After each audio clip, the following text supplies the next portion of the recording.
All right, we have our schools popping in now. Good morning, everybody. Thank you for being patient in our waiting room. It's nice to see everybody this morning. Hello, hello. I see we already have quite a few schools coming in. Good morning. I guess also maybe good afternoon. Good morning for me, but I don't know where you guys are all joining from. Oh, look at these classes. Good morning, guys.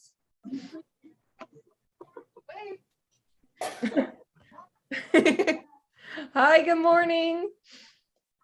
All right, I do have some trivia up on the screen for you while we wait for the rest of our schools to join. So if your classes would love to participate in some trivia, all you guys have to do is come up with your answers. You can answer more than once if you'd like to. If you can't come to a consensus, that's totally fine. And you guys can type your answers in the chat and we'll see how we all do. We have 3 trivia questions.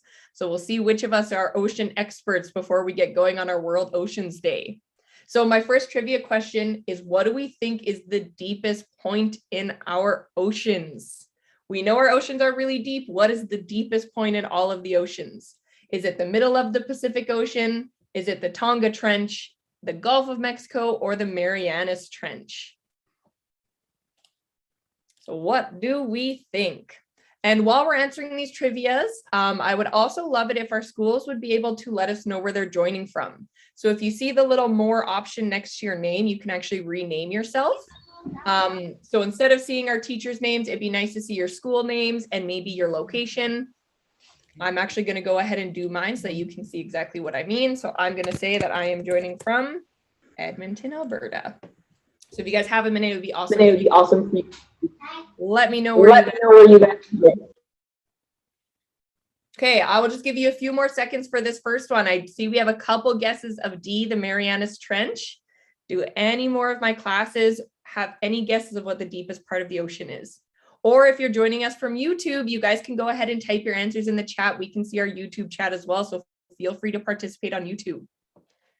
I know maybe my first question was too easy. The correct answer for this one is D, the Marianas Trench. So that is the deepest point in the ocean. If you were to take Mount Everest and put it into the Marianas Trench, it would still be over 2,000 meters below the surface of the ocean. That's how deep it is. So it's very, very deep. Let's go ahead to number 2. What percent of our globe is covered in ocean? So I gave you a bit of a hint by putting a picture up here. How much of that globe do you think is actually covered in ocean?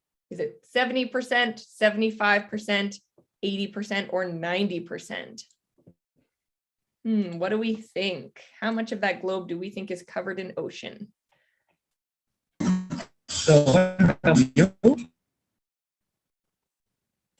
Okay, and for those schools that are just joining us, it would be awesome if you could let us know where you're joining from. So please don't forget to put your location next to your name.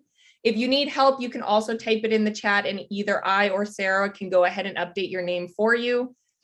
Got a lot of answers here. How much of the ocean is covered? Some of us think it's B, D, A. We've got a lot of mixtures. 70, 75%, 90%. Our correct answer for this one is... Oh, good morning. Hello. Our correct answer for this one, guys, is A. About 70% of the ocean covers our planet. But the interesting thing is the oceans actually hold 97% of all of the water on our planet. So yeah, they only cover about 70% of the planet, but almost all of our water can be found in the oceans. And we have one more trivia while we give our schools a couple more minutes to join here. How far do Atlantic salmon migrate each year? We have Atlantic salmon that travel down into the ocean and then back up to respawn. They swim upriver to go back to where they were born every year. How far do we think they travel? Is it 2,000 kilometers, 4,000 kilometers, 6,000 kilometers, or 10,000 kilometers? Oh, and good morning to Mill Pond School joining us from YouTube in West. Good morning, good morning. Thank you for joining us. Mill Pond, if you guys would like to participate in the trivia, feel free to type your answers in the chat as well. We've got a lot of different guesses about my salmon question here. How far do we think those salmon swim? It's pretty far. I mean, any of these guesses are pretty far. So they swim a really, really far distance. How far do we think that they go? Oh, and we've got another guest joining us from YouTube, Viola Desmond in Milton, Ontario. Good morning. Guessing from YouTube. Hey, last call on the salmon question, guys. How far do we think they go? I've got a lot of guesses, A's and C's. A lot of us are thinking it's 2,000 or 6,000 kilometers. Guys, I think I might have made a really hard question. I'll tell you right now, I have not seen the correct guess yet. So the correct guess for this one is actually 4,000 kilometers. So they go 2,000 kilometers down, 2,000 kilometers back. So that would be like you walking all the way across Canada every single year in order to get back to where you were born. So they are pretty good swimmers. That is amazing to think about, swimming all the way across Canada. Yeah. I mean, also I'm saying across Canada, that's an estimate. Canada is very different sizes, but we can kind of imagine it walking across Canada. I don't know if you guys have ever gone on even a 5-kilometer walk. That takes a long time. So yes, they are really, really, really great swimmers. And they have to cover a lot of our oceans. So that's why it's so important to think about how our oceans are connected. That's great. So it looks like we've got a lot of our schools in here. I know we're about 5 minutes after the hour, but we're going to get started right away. Making sure we're all in the right place. Welcome to World Oceans Day, everybody. So this is our final event of the year and such a great way to wrap everything up, celebrating the oceans with our friends at Ocean Wise and GreenLearning. We're so excited to have everybody here. Thank you very much for participating in my trivia. I hope it gave you some practice of using the chat, because the chat is the best way to interact with me and our guest speakers today. So if at any time during our presentation today, you have a burning question for one of our guest speakers, go ahead and type it into the chat. So they're able to see it, I'm able to see it. We'll get to it as soon as we can. We have so many schools participating today. So we might have to take turns asking our questions. So type them in the chat and we will definitely get to you. As well, I can see quite a few of our schools are joining on camera this morning. So good morning to those of us that have our cameras. It's awesome to see you guys. If you guys have questions and you would like to ask them on camera, all you have to do is raise your hand next to the reactions button and we will get to you, and you can also try to ask some questions on camera. All right, let's go ahead and get started. So first off, I would love to begin with a land acknowledgement. So I would like to acknowledge that I'm joining from Amiskwaciwa. So this is colonially known as Edmonton, Alberta. I'm on Treaty 6 territory. This is the traditional lands of many diverse groups, including the Cree, Saulteaux, Blackfoot, Métis, Dene, and the Nakota Sioux. Since we're meeting virtually, it's a great opportunity to connect the lands that we're each calling home. So I'd like to acknowledge all of the traditional territories that we are all on today. As we reflect on our connection to the land, it's also important to remember the waters. So the rivers, lakes, and oceans that connect and surround Turtle Island are what connect and provide us with food, water, and oxygen to live. We're really lucky today to be able to look deeper into our connection, not only with the traditional lands that we're on, but also with our traditional waters, as we discover ways to help give back to these resources and ensure healthy oceans remain for many, many generations. So I'd like you guys to think about not only the traditional lands you're joining from, but also the traditional waters that have been protected for many years by many Indigenous groups.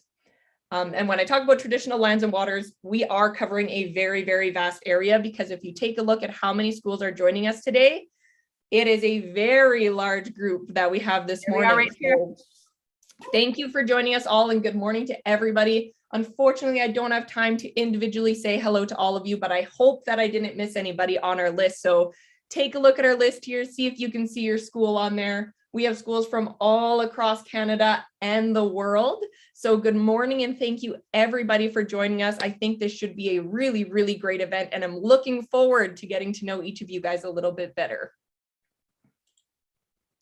And here's our little agenda for today. So it's an estimate agenda. I know we will probably have lots of questions. We will try to stick to this timeline as best we can, but we do have two wonderful guest speakers that we are going to be hearing from today. So again, if you guys have any questions, feel free to type them as we go through the event, or if you'd like to save them for the end when we do our sharing section, that works as well. And before I pass it over to our guest speakers, just a little reminder about our sharing section. So your teachers would have been sent this little activity sheet that you guys can work on today. So if your teachers had time and were able to, they would have printed it off for you. We want you guys to get this little paper out and you guys can work on it. Now, if you don't have this activity, it's not the end of the world. You could still have something to work on. We want you to grab a piece of paper and we want you to draw and color your favorite sea creature. Okay, so we want everybody working on this today. When we get to the end of our event, we're going to have time to do a little bit of show and tell. So it's awesome if you guys have some color and some detail and can show us your favorite sea creature and work on your activity guide, and we'll hopefully get a chance to share them on camera at the end. Now, I do see we already have a couple great questions, so I'm going to go ahead and introduce our first guest speaker because I'm sure that she's got some great answers to our first couple questions here. First off, we have Daphne Austin. So Daphne is the online specialist for online learning and ocean literacy with Ocean Wise. She combines her expertise on the ocean from her Bachelor of Science in a combined major of oceanography and biology at the University of British Columbia, with years of conservation education and outreach.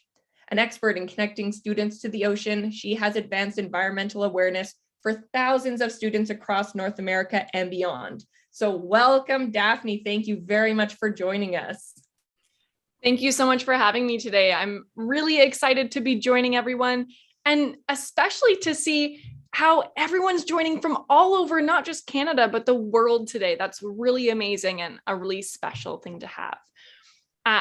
First, I'd like to say that I am joining from Vancouver, British Columbia, Canada. And that means I'm actually on the traditional, ancestral, and unceded territories of the Musqueam, Squamish, and Tsleil-Waututh First Peoples. And there are so many different territories, no matter where you are within Canada, the United States, and many other places around the world. And I really want us to constantly be thinking about how we can have a positive impact on the life and the land and water and sky around us, since as these people have since time immemorial. So there's so many amazing animals and life out there, and all of us can make a difference and have a positive impact on these creatures. Now, Rebecca, I think you wanted me to answer a few of those questions in the chat before I get started, right? Yes, we do have a couple good ones right to kick us off. So 2 questions. One, what is the biggest fish in the ocean? And then our second question is, what is happening with our SDG goal number 14, life below water? So I know with Ocean Wise, you can talk a little bit about that. But yeah, if you can answer those couple before we get going on our presentation, that would be awesome. All right, well, I'll start with what is the biggest fish in the ocean? And I'll give you a hint here in that I would consider fish to be a bony fish or a cartilaginous fish. So that means that it could be a bony fish like you might be used to eating, like a normal fish we might think, or a cartilaginous fish would actually be like a stingray or a shark. So can you think of maybe who might be the largest of those? If we include sharks in there, who might be the biggest fish? Any ideas, anyone? Oh, I can see some kids raising their hands in there. Oh, we've got a guess of whale shark from LaSalle. You know what? Give me a thumbs up or a thumbs down if you agree with whale shark. What do we think, everyone? Oh, I see a lot of thumbs up. That is correct. Whale shark is going to be the biggest fish that we know of in the ocean. There are many big fish, but that would be the largest. Well done. All right. And then within the UN goals, we are the sustainability goals, looking at number 14, which is focusing on life below water. So that means underwater in the ocean and lakes and everything like that. There's so many different things that anyone can do to meet those goals. Now, there's definitely governments and there are organizations that are trying to meet those goals and make sure that we can protect those animals and life. But we at Ocean Wise in particular, we're looking for ways to help support people just like you to make a change. So I have a little activity for us maybe to get started. And that is, can you show me 5 fingers? I want to play a game called Have I Ever? So if you have done the thing that I say, you can take away a finger. So if you have used a reusable water bottle, take away a finger. Maybe you wash it and reuse it day after day. If you have containers that you, for maybe snack or lunch or leftovers at home, take away a finger. If you ever have used someone else's old clothing, maybe some hand-me-downs, or bought secondhand clothing, that's amazing. Take away a finger. I like to learn more about the ocean, maybe learn from other people or from books or online. And the last one is I like to share what I know about the ocean.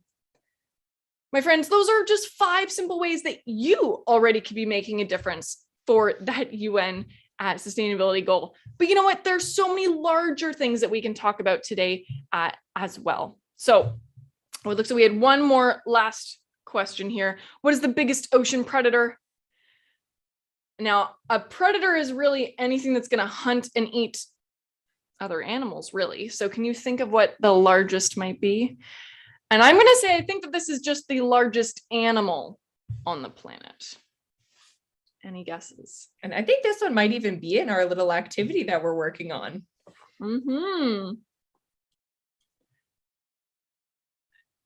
Now, it might not seem like maybe a crazy big predator, but that's right. I see some guesses for blue whale. Yes, blue whales, they eat krill, little tiny animals. So yes, they're going to be that largest predator in the ocean. I would say, though, that the top predator in the ocean would be a killer whale. There's not really many predators for a killer whale. They are pretty much the top. All right. Well, my friends, I want us to kind of steer into something special for this World Oceans Day, and that is some species that might be at risk of becoming extinct. So real quick, while I get my slides up, I want you in your class or with whoever's nearby to just quickly chat about what does extinct mean? All right. I know lots of us probably think about dinosaurs when we talk about extinct, but that's not the only things that we're going to chat about. Definitely not. So you might be thinking of things like, yes, I see gone, no longer existing. Definitely. That's a great way to put it. So when there's no more, yeah, the species is all gone. Definitely, you have all got it. And that's something that we don't really want to see. We need lots of diversity on the planet. Now, if we take a look here, we're just looking at a kelp forest of sorts, and we see lots of different life. But each of these living things has different body parts or different behaviors that help it survive. I like to call these adaptations. Can you think of an adaptation that you have that helps you survive? So what's something that you have that helps you survive?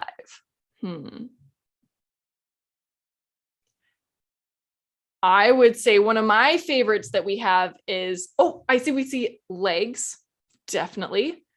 Yeah, we have 2 legs, so we stand upright.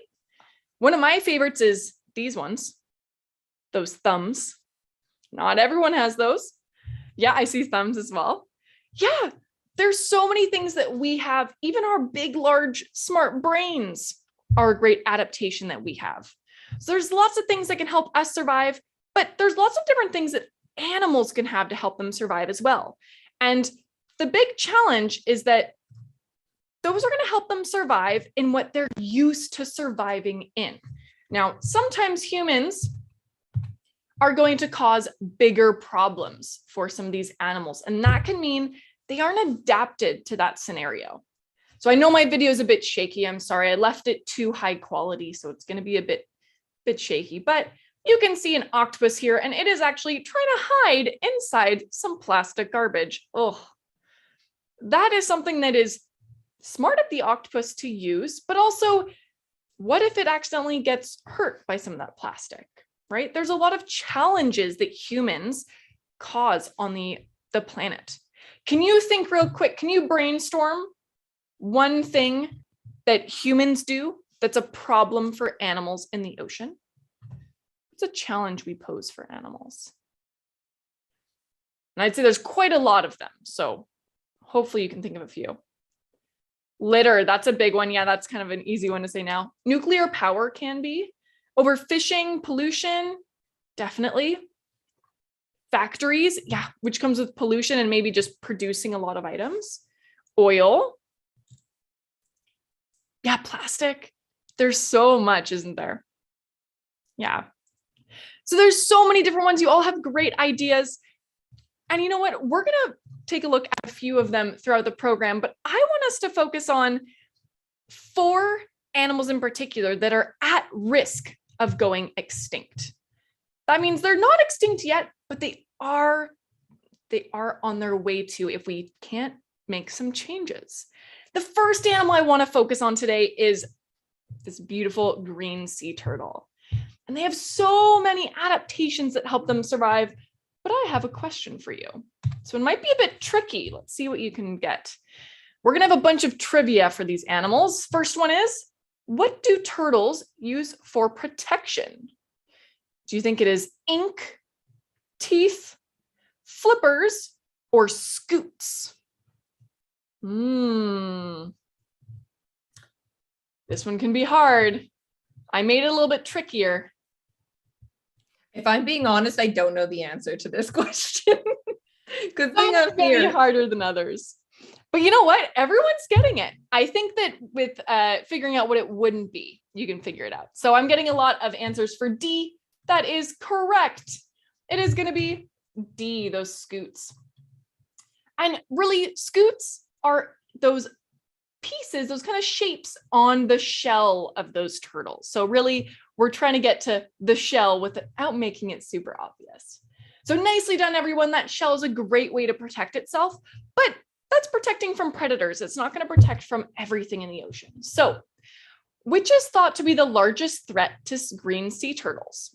There are many threats, but there is one that people think might be a bit larger currently than others. What do we think? And while they're answering this one, there's a quick question here. How cold is it where green sea turtles live? So what kind of habitat are they in? Great question. They live in tropical environments. So they're actually going to live in quite warm areas of water, whereas we sometimes get a leatherback sea turtles up the coast of British Columbia, but usually they tend to like some of that colder water a bit more, but they even don't go very far north. They like to head back down to the warmth usually. Well, I see some answers for maybe all of the answers. You know what? I would say all of these are affecting these animals. The one that is thought to maybe do a bit more damage currently is actually fishing gear and entanglement. So from a lot of the plastic debris or fishing nets that's left behind and can get tangled on those sea turtles, which is not something that anyone likes. But of course, overfishing, so loss of food, egg poaching, and climate change are definitely still big problems for these animals. But there are solutions. There are things that we can do to make a bigger difference. One of those really smart creations was actually these turtle exclusion devices. And they're these little escape hatches in big nets where turtles are heavy enough to actually open up a trap door and escape, whereas all the fish you're trying to catch are actually stuck inside still. So you all have some amazing creative minds. I'm sure that you could even think of some other ways that we could keep these turtles safe from fishing devices. But that's just one I wanted to showcase. And that way we keep these turtles in healthy environments, munching on food that they love, like algae. You can see, having a great time in that tropical environment with all its fish friends. But I've got another friend I want to introduce you to that you might not know much about. This, my friends, is called I should actually have you guess first. What animal are we looking at here? Does anybody know? Is the answer a blob? It sort of looks like a blob, that's for sure. I will say it's out of water here, so it looks a bit more blobby. I see we've definitely got some more West Coast of Canada folks that have a bit of an idea, but just in general, I see a lot of guesses for maybe sea star. Oh, octopus, that's another great guess. We do have, I think, too many arms here to make it an octopus, but that's a great guess. We do have a sea star, also could be called a starfish. I prefer to call it a sea star because it doesn't actually have fins or swim like a fish, does it? But this one in particular is a sunflower star, and you can see just how big it can get. This is a kayak paddle compared to that sea star. They can get up to 1 meter across and have up to 26 arms. And they are the fastest moving of the sea stars. So they are pretty impressive. Now, my first question to you is, how do sea stars move? Do they crawl with tube feet, swim with arms, walk with legs, or slither with arms? What do we think? It's a tricky one.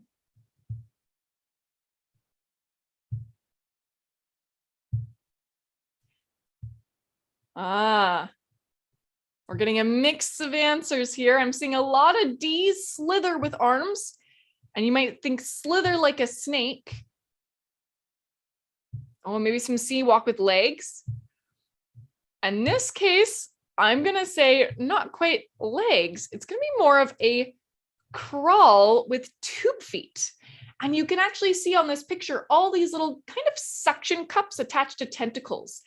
Those are those tube feet. So they use tons of these teeny tiny little legs to move around and crawl really slowly. So that was another tricky one. Nicely done, everyone.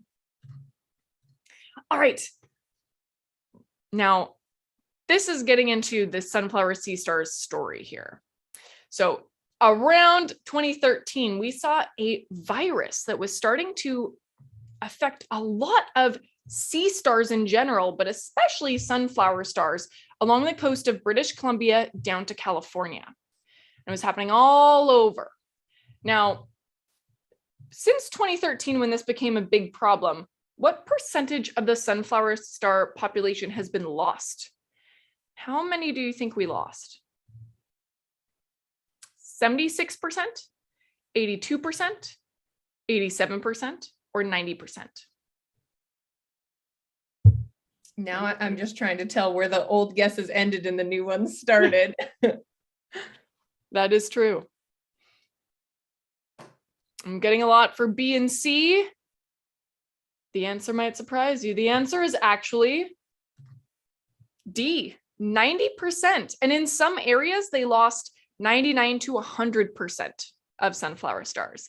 And what was happening is super crazy, guys. These sea stars were turning into zombies. And then those zombies would turn into mush. Let's take a little look at what was happening here. Divers were reporting seeing some strange melting of sea stars along the entire Pacific coast. So we went out and we looked at this. I remember this one dive and we took some video of it, and it was basically just this river of goop from melted sea stars. People were really worried about what was happening, and it was definitely crazy to witness that. Zombie apocalypse.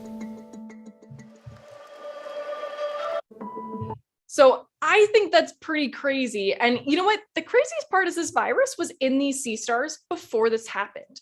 The biggest challenge was that there was a lot of warming in the waters that year.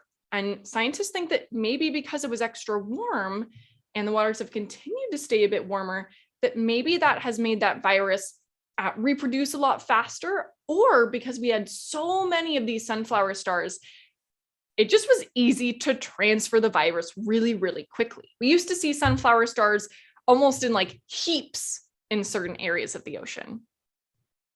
Oh, great question. Are there sea stars in the Atlantic? Yes, we see sea stars in every ocean, including the Arctic. They even live in cold water as well.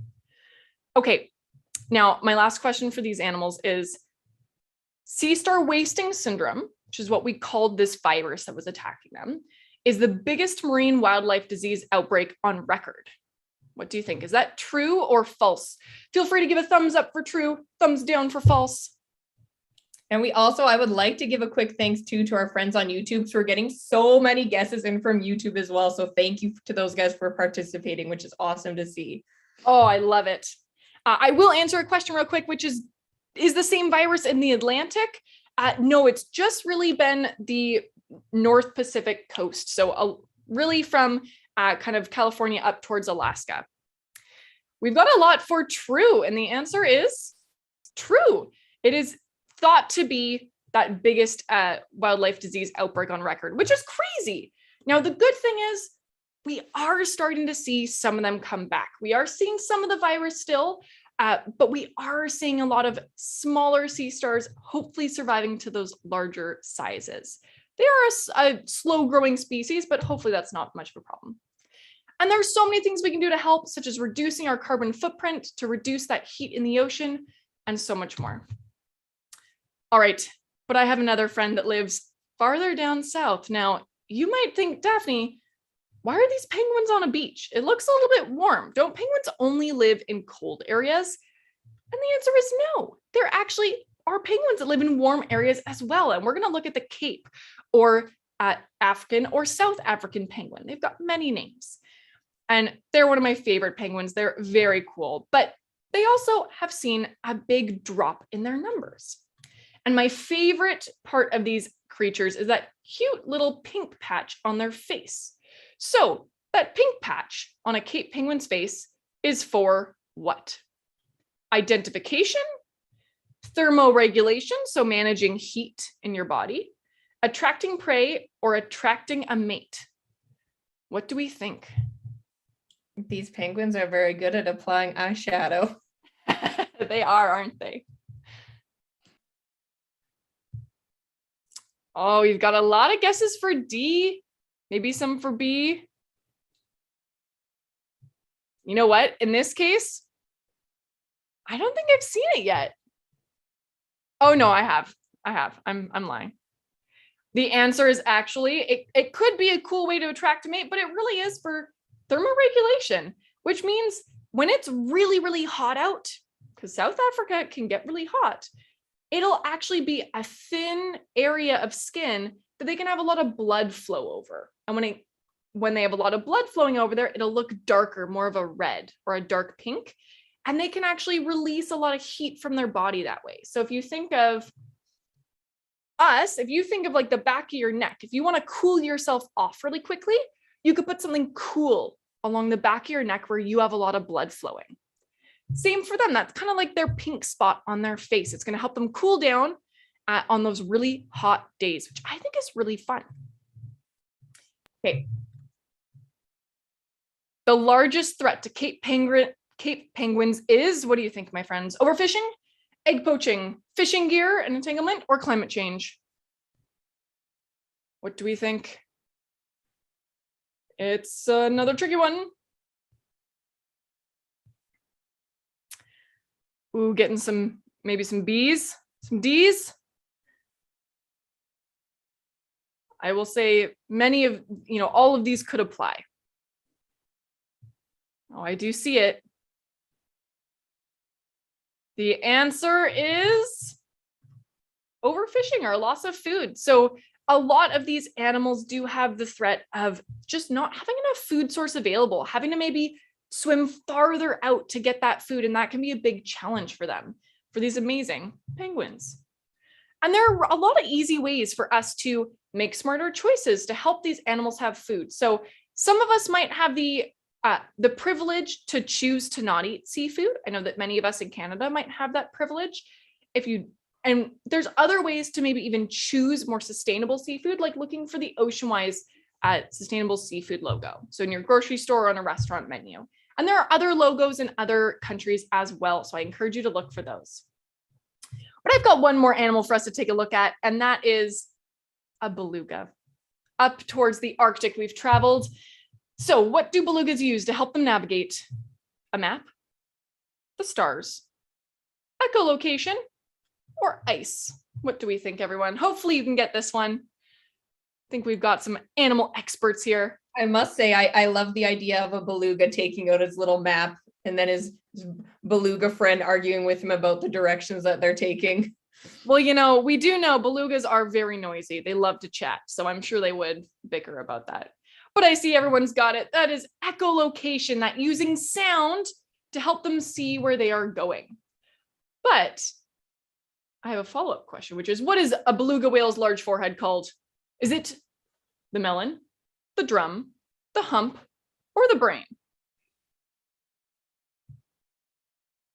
And it actually helps them with echolocating. So it's going to help them kind of create those sounds and get them back. Oh, we've got a variety of guesses. I put some in there to try and, trick you out. The answer is actually the melon. It does kind of look like a melon, but that is what it's going to use to help it echolocate. So I have two quick things, then I'm going to pass things over. Sorry for taking a little bit long there, but first sound is, actually, I should do this first. Is it a whale or a human? Ready? This might be a little bit loud for those of you with headphones on, so just beware.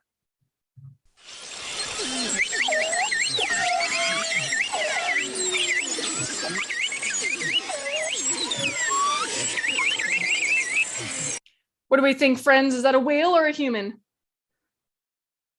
Or I should say human-created noise. Oh, I'm seeing tons for whale. You are correct. We have whale sounds. Those are some belugas, those chatty belugas we were talking about. All right, I've got another one here, though. Is this whale or human-created sound?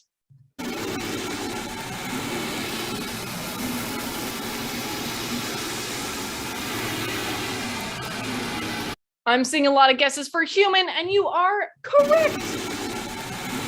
It would actually be from human-created boats. So a lot of those motors.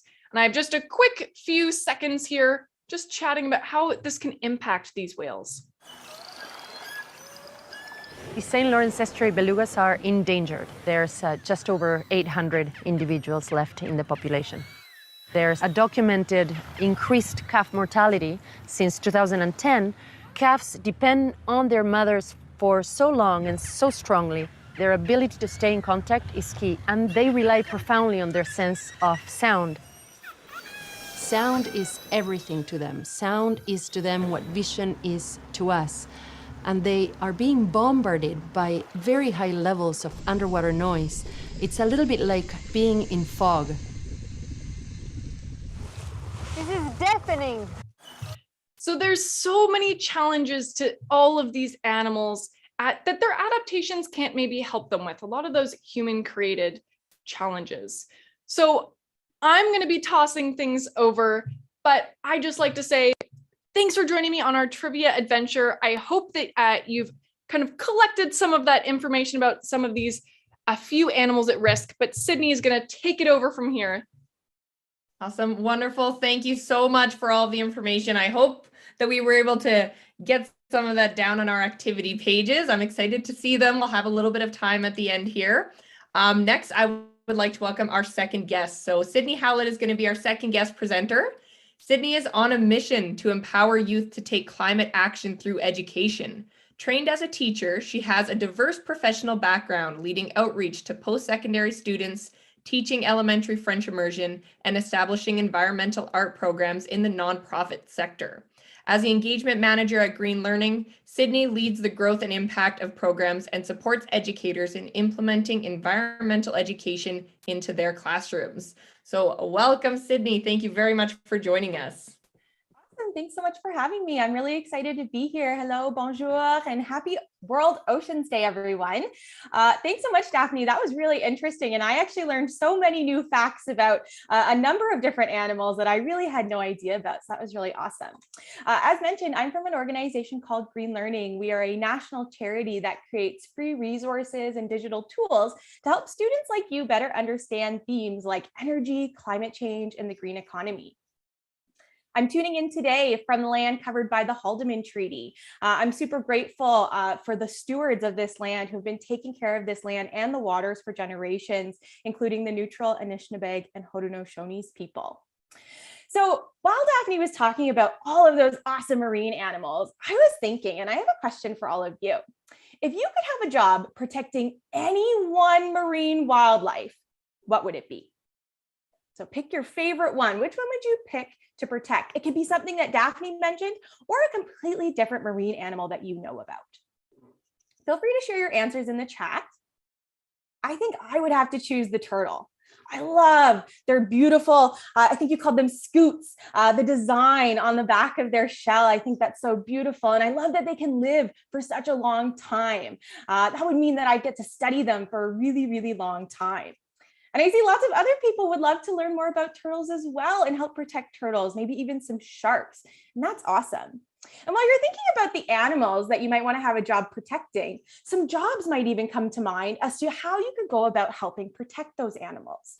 You might think of things like a marine veterinarian or a conservation officer, or maybe even a researcher. But did you know that there are thousands of jobs around the world that are dedicated specifically to making the ocean more sustainable? And today we're going to talk about some of those. And I know some people had some questions at the beginning as to what exactly are we doing to help protect the ocean and life underwater? And we're going to go through some of the jobs today and talk a little bit about how you can take part in those things before you even get to your career. So these thousands of jobs employ millions of people around the world, and they're all part of what's known as the blue economy. So the blue economy, in short, refers to any way, the sustainable ways that we live, work, and use the resources of the ocean. That includes industries like fishing, tourism, renewable energy, cuisine, even transportation is all part of the blue economy. The ocean is one of our biggest and most shared resources, so it's important that we treat it in a way that promotes the long-term health of the ecosystems and lives that depend on it. So to explore this a little bit further, we're going to play a little game of Who Am I? I'm going to give you 3 careers in the blue economy, and I'm going to describe one of them. It's up to you to try and guess which career I'm describing. There'll be 3 options. So in the chat, you can give me an option 1, 2, or 3, and students, you can use your fingers in your classrooms to give your guesses. Ready? Let's play. So am I a marketing assistant, guest experience agent, or a tour guide? I live on the coast of Portugal and love making visual graphics of ocean wildlife. I spend my days creating photos and videos to educate visitors on how to travel to our coastal town with minimal impact on the ocean. From ocean-safe sunscreen to litter-free lunches, I host various social media campaigns and newsletter campaigns to get the word out and protect our local ecosystem. I also help local conservation groups and tourism companies promote their educational events. Who am I? Marketing assistant number 1, 2, guest experience agent, or 3, a tour guide? Seeing lots of hands flying around. So that is a marketing assistant. And so every job can really relate to the blue economy. So whether you're creating public service announcements or posters to educate your community and your friends on how to better protect the ocean, there are lots of ways. You can even get on a tour boat and be on a cruise ship on the ocean, or stay on the coast and be a lifeguard along a beach. There's lots of options to help, and you can start now by helping to educate others, just as a marketing assistant would as well. Am I a sales associate, chef, or safety inspector? I spend my days exploring different spices and techniques to create the perfect seafood dinner. I work directly with fishermen and fish processors to ensure the freshest, most sustainable fish is being served to my customers every day. Who am I? I can see right off the bat, a lot of you have your fingers up. It is number 2, a chef. That was a pretty easy one. But you don't have to be a chef or wait until you're grown up to discover where your seafood comes from. As Daphne mentioned, there's lots of logos that we can look for on the packaging that we buy, or even just asking people that you get your fish from, where does it come from and where is it sourced from? Am I a project coordinator, an electrical engineer, or a turbine operator? I work in the exciting and growing field of renewable energy. I spend my days monitoring and operating all the equipment needed to keep our massive tidal turbines working efficiently. I report any abnormal conditions to my team so we can ensure the safety of all people and marine life when the turbines are in operation. Awesome, that was number 3. I see you already have that. So did you know that those big wind turbines, we actually have those that go underwater, and we can actually harness the moving water. So the tides, we can harness that and convert that into electrical energy that we can use. So the resources from the ocean don't begin and end with just fish and taking actual physical resources. We can harness other things from the ocean as well. And I think this will be my last one. So who am I? Am I a nature photographer, a marine biologist, or an animal care specialist? I live in South Africa, but travel for long periods around the world. I spend most of my days observing penguin habitats and behavior in the wild. A lot of my work focuses on tagging animals and gathering data. Then I take that data and look to discover different trends. Who am I? There are some mixed answers for this one, but it is the second one. I am a marine biologist. And you, of course, don't have to wait until you're a marine biologist to gather data and observe nature. You can head outside today and mark what you observe. Apps like iNaturalist are great to help gather that data so that scientists can use that information to see these different trends. And with that, I think I'll pass it back over to Rebecca to do some sharing. So thanks, everyone, and I hope you have a great rest of your World Oceans Day. Wonderful. Thank you so much, Sydney. And thank you, everybody, for participating. I loved seeing all of your arms up in the air. So we do still have about 10-15 minutes left. So now is your chance. If your class has any burning questions for either of our experts, you can go ahead and type them in the chat. And while we get these questions going, it is time for us to do our show and tell. So if your school is ready to show off what you are working on, a picture of your favorite animal or your activity guide, you can go ahead and bring them up to your screen and we will go ahead and spotlight you so that everybody can see what wonderful work you guys have been doing. So I do see we have our friends at Lakeview, Ottawa. They're able to show off some of their work. We have our friends Amy and Ella in Ottawa as well. Let me go ahead and add you in. And we have some questions coming up. So what is the biggest ocean and what beach has the most pollution on it? That is our first question. So Daphne or Sydney, if either of you would like to go ahead and take that one. I guess I can take that one. I would say the largest, I guess it was the largest ocean or biggest ocean would be the Pacific Ocean, but really all the oceans are connected. They're really all one big ocean. And that's what's so important for us to remember on World Oceans Day is that the ocean is connected to all of us and we are all connected to the ocean.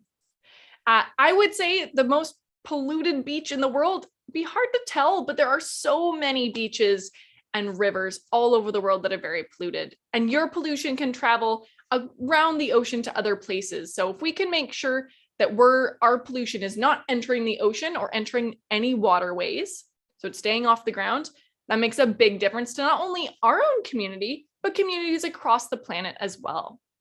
Awesome. Yep, totally. Oh, there's so many in here, guys. Which animal has the sharpest teeth is another great one. I know there's a few. I don't know if you know which one is the sharpest, but some animals that have sharp teeth when we talk about adaptations.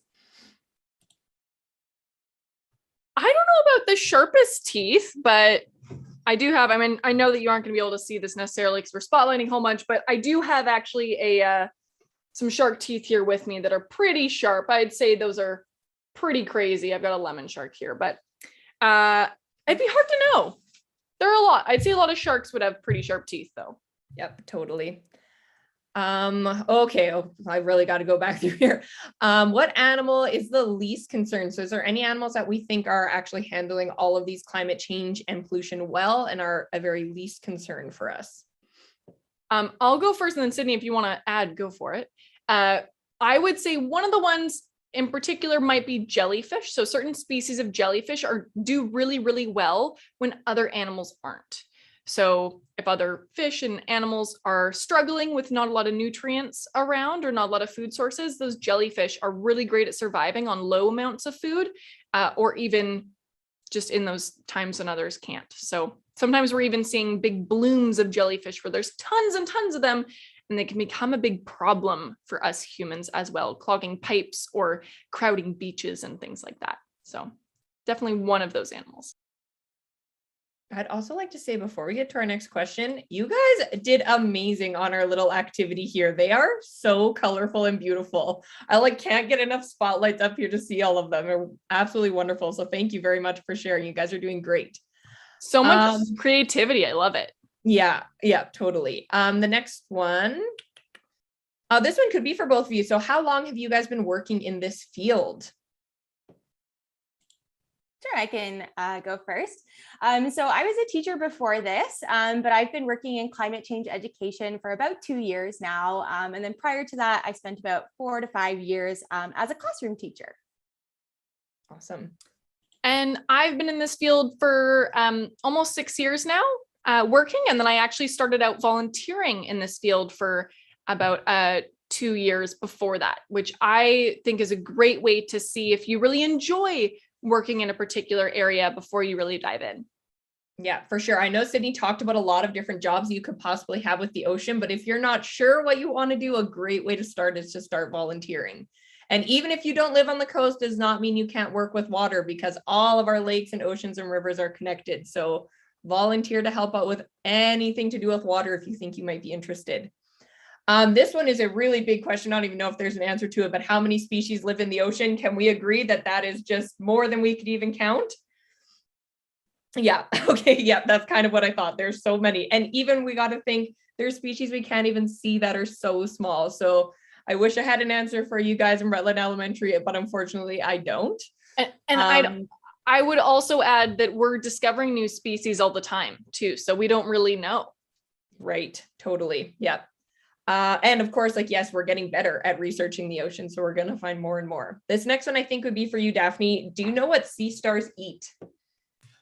Great question. So they are a scavenger. Some of them are a bit of a predator, but a lot of them are a scavenger looking for whatever is left around. So they will eat animals a lot of the time that don't move. So are sessile. So like clams and mussels, other animals like that, maybe some sponges and things, but they'll also eat other dead things that are left behind. So if there's, a crab that's just kind of left that's dead, they'll eat that, right? That's easy food. They're kind of lazy eaters. They go for whatever is going to be easiest. Oh, so they're just like me. Perfect. Yeah, totally. But I will say they're really silly in that they actually stick their stomach out of their mouth when they're eating. So they surround their food outside of their body with their stomach turned into a soup, and then they slurp it all back in. They've got a weird eating system compared to us. Crazy. Awesome. Okay, the next question, you did just mention them very quickly, but the question is about orcas or killer whales. Are orcas endangered? So not all orcas are. Some populations are doing really well, but specifically there is the southern resident killer whale population around British Columbia in Canada and Washington State in the US. They tend to stay just within that area, and they are quite a small population. They're, I think, around 80 right now. I should know the exact number, but I can't right now off the top of my head. They are endangered, but they're the only group that I know of that is deemed that. Yeah, I do know specifically off the coast of Canada, we do have one pod that was really affected by that oil spill. So I think it kind of definitely does depend where they are around the world. Okay, we are like 1/4 of the way through all these questions. You guys have so many wonderful questions. There's a question about Team Seas. Are either of you working with something called Team Seas, or do you know anything about it? I am not. I've had quite a few folks mention it recently. We do have our own Ocean Wise shoreline cleanup program or action program. So you can do lead cleanups around where you live, which I believe Team Seas does something similar.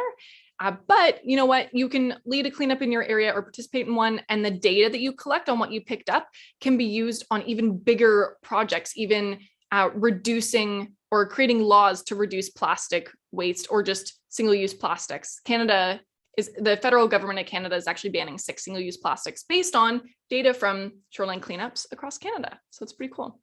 Very cool. And another way that you can volunteer to start to get involved in oceans is to help with the shoreline cleanup, even at a lake. Like I know our lake has a lot of pollution in the spring when the ice melts. So it's another great way to get involved. This next one could be for either of you. I don't know, Sydney, if you know about this either, but do you guys know anything about blobfish or other deep sea fish? All right, I'll take this one then. Blobfish, super cool. Voted one of the ugliest animals on the planet, but that is when they are out of water. When they're in water, they actually look much more like a normal fish, because where they live super deep in the ocean, there's so much pressure, it kind of turns them into a fish shape. When they come out of the water to where we are, it's a lot less pressure and they just look saggy and blobby. Yep. Yep. Those, and I think you guys maybe have seen the picture. It looks like it's got like a sad face. Yeah. Yeah. They look better in water. Good to know. Okay. So some questions about some interesting fish. Do we know about what the smallest fish is, or some very dangerous fish? I think we can maybe combine these into, maybe one question of like, do either of you guys have information on just like a cool or interesting fish that you guys know about? And maybe is fish like maybe I should open it up to a sea creature, an interesting sea creature that you guys would know about or are interested in. I would say there are so many interesting animals out there, even just within fish. I would say smallest fish should be hard to know. There's probably so many that are really small. But I would say one of my favorite fish that we find along the west coast of BC is the Pacific spiny lumpsucker, which is, I think, one of the craziest names, but they're about the size of maybe like 2 of your thumbs together. So they're pretty small. And they have a suction cup on their belly that they use to kind of take breaks and be lazy, attached to a rock, attached to some eelgrass or some seaweed. And they have these big bulgy eyes that are super cute. They're adorable. So maybe you can Google that, everyone, if you want afterwards. Yeah, that is an interesting one. What about you, Sydney? Do you have like a cool, interesting sea creature that you think is cool and interesting? I've always loved clownfish. I think they're so cute, and Finding Nemo, and the fact that they can switch their sex from male to female is just mind-boggling to me. I think they're super, super cool. Yeah, that's a very good one. And how cool that they can live in a sea anemone and not get shocked. That's super interesting. Okay. There's still so many questions in the chat here, guys. Unfortunately, we're not going to have time to get to all of them. I'm really sorry, but there are so many great things. You guys are so interested in the ocean. I really recommend that if you guys still have burning questions about the ocean, research it more, do more work with it, watch videos, go to more sessions like this so you guys can keep that curiosity burning. Last question for both of our guests here. Do you guys have one main takeaway that you would like to give to our students? Sure, I'll go first. I would say, this is one day of the year, World Oceans Day, to make us really think about the ocean and how we impact it positively or negatively.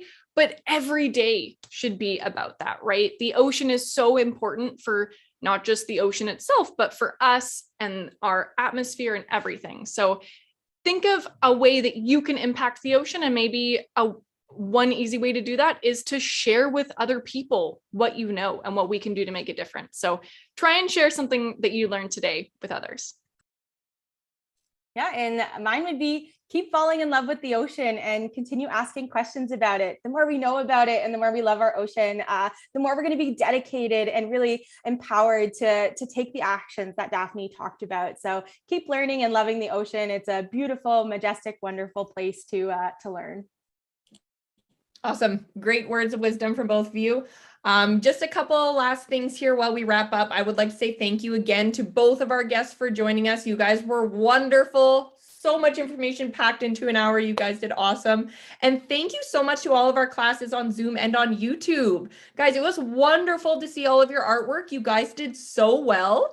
I have a couple reminders for your teachers before I let you guys go. So number one, we are finalizing all of our events for the fall. So if you guys like this event and you want to do more events similar to this next year, make sure you follow us on social media. So I popped our link in the chat. You can also scan this QR code if that's easier. If you guys follow us on social media or sign up for our mail list, you're not going to miss out on any of these great events. So please do that. As well, we love seeing your guys' artwork. So we are very interested in getting our hands on all of that amazing artwork that your students did today. So I will be sending out an email after this to see if we can hopefully get some pictures or maybe some hard copies of some of this artwork that your students worked on. So guys, Please don't throw your artwork away. We love seeing it and we'd love to have it. So just keep your eyes out for that because we will be sending out some information for that. So thanks again so much for everybody for participating. Amazing work on all your drawings. And it was wonderful to see everybody on Ocean's Day. Thank you so much. Yes, everybody, enjoy the ocean. Think about the ocean, learn about the ocean.